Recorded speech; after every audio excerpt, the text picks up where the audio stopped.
I'd been timid since childhood, but my mother married a vampire. This meant I had to live under the same roof as someone who craved my blood, especially my stepbrother. He was always staring at me. When I got home from school, my mom wasn't home yet and my stepdad Bill was probably still at work. That meant I was going to be alone with my stepbrother, Silas. I tried not to make any noise, hoping to avoid him, but vampire have good hearing. Before I reached my door, it swung open, and there he was, shirtless, grinning at me with his sharp features. "Hey, kiddo, how was school?" Silas asked, his voice teasing. He was way too tall, with honey brown eyes that always seemed to see right through me. "Don't call me that," I growled, annoyed. "Someone's grumpy. Something go wrong at school? Why can't you just leave me alone?" I snapped. "You okay?" He raised an eyebrow, but I didn't answer. I focused on unlocking my door, desperate to get some privacy. He must have sensed my mood, and thankfully he backed off. I locked the door and went straight to the bathroom. The warm water of my shower helped ease the tension. Tomorrow was the weekend, and I couldn't wait to sleep in. After a quick rinse, I threw on some comfy clothes, a baggy shirt and shorts, and settled in my bed, scrolling through my phone. My stomach growled, reminding me I hadn't eaten much today. I reluctantly dragged myself out of bed and made my way to the kitchen, only to find it none of anything appetizing. Mom hadn't done groceries, and the fridge was full of leftovers and soda. Ugh.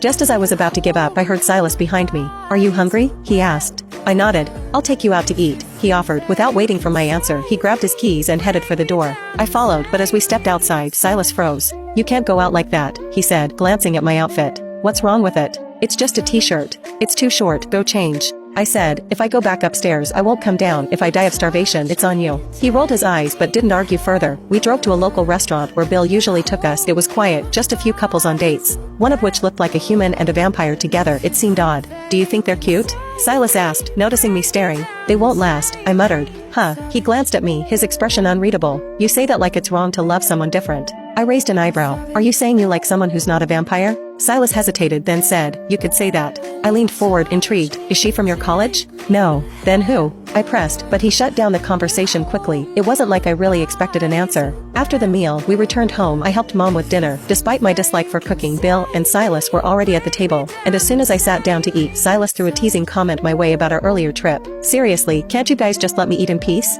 I muttered. Bill chimed in then, talking about my future plans. "You have 1 year left of high school. Have you decided which college you want to go to? I think you should apply to the same one Silas goes to." I stiffened. "I don't want to go there." "Why not?" "It's a great school." "I don't care. I'm moving to Hawaii after high school." I shot back.